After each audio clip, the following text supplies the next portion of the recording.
Meanwhile, a wave of protests has swept through various states as drivers and truckers express their dissatisfaction with stringent hit-and-run provisions in the new penal law.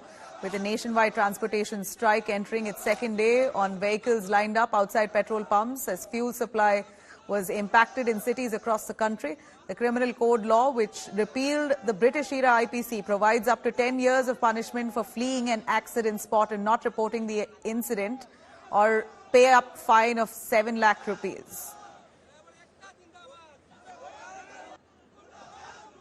Three-day strike called by the truckers across the country has led to empty petrol pumps at the moment in Mumbai, where we can see that almost petrol pumps near Mahim. I'm right now located in Mahim. There are at least 5 petrol pumps here, and most of them have gone dry. The petrol pumps are, people are coming to inquire about it. भाई साहब, ये petrol pump आपका कितने बजे से खाली हो गया?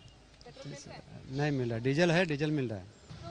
As you can see, people have been coming here to find out if there is petrol, but since the petrol is not really available here, it's quite a trouble for Mumbaikars, especially if they are not able to find petrol, and this entire city, which is always on the run, could probably come to a halt. But certainly at this juncture, the transporters are holding a meeting in Delhi. They are in conversations, there are dialogues happening with the government as well to find out what really can happen, because the transporters are protesting the strike, which is basically this particular strike is because of the reason that they are protesting the new law that is going to be implemented, which is in particular states that anyone involved in hit and run cases could get a punishment of over 10 years. So certainly a lot of assurances have to be given by the government. The dialogues are continuing. It will really be only later in the day we'll get to know what exactly happens with this dialogue and meeting that is happening in Delhi. With cameraman Raju Revankar in Mumbai, Vidya for India Today. रात को 12 बजे 3 बजे dry हो गया, 4 बजे खत्म हो गया, ड्राई हो गया था. अभी आसपास है पेट्रोल, आपने कुछ पता किया है? आसपास में बाइक वाले बोल रहे कि नहीं है किधर ही पेट्रोल. 3-4 पेट्रोल पंप चेक किया हूँ.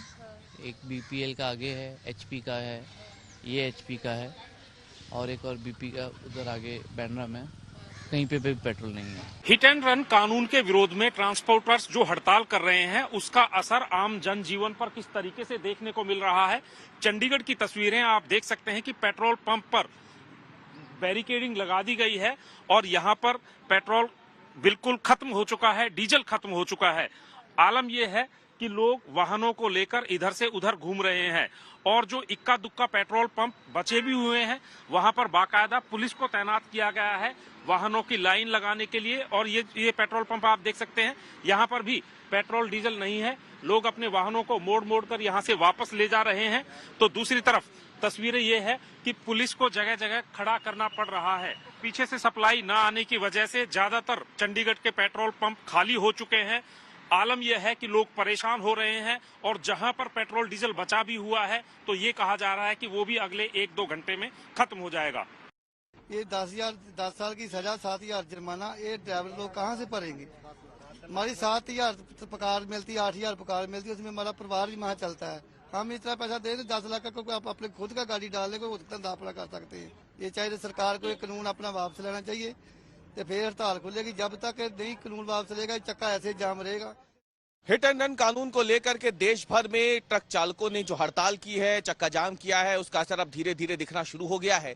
मध्य प्रदेश की राजधानी भोपाल के पेट्रोल पंपों पर सोमवार शाम से लंबी कतार जो है गाड़ियों की वो दिख रही है. मंगलवार सुबह भी तस्वीर बहुत ज्यादा नहीं बदली है और इसके पीछे की एक बड़ी वजह है कि पेट्रोल और डीजल लेकर के जो टैंकर्स पहुंचते थे पेट्रोल पंप पर, वो फिलहाल नहीं पहुंच रहे हैं और इसकी वजह से जो स्टॉक है वो कम पड़ सकता है. और इसी डर से जो वाहन चालक हैं वो बड़ी संख्या में पहुंच रहे हैं पेट्रोल पंप पर. ये तस्वीर बताती है कि कहीं कोई आपात स्थिति बन गई हो, ऐसी एक तस्वीर जो है वो इस समय पेट्रोल पंप पर देखने को मिल रही है. हम लोग का कोई नहीं है, जो कानून जो नया बना हुआ है उसको सरकार वापस ले. हम लोग परसों से है, अब जब तक ये हड़ताल टूटेगा नहीं तब तक हम लोग हड़ताल करके ही रहेंगे.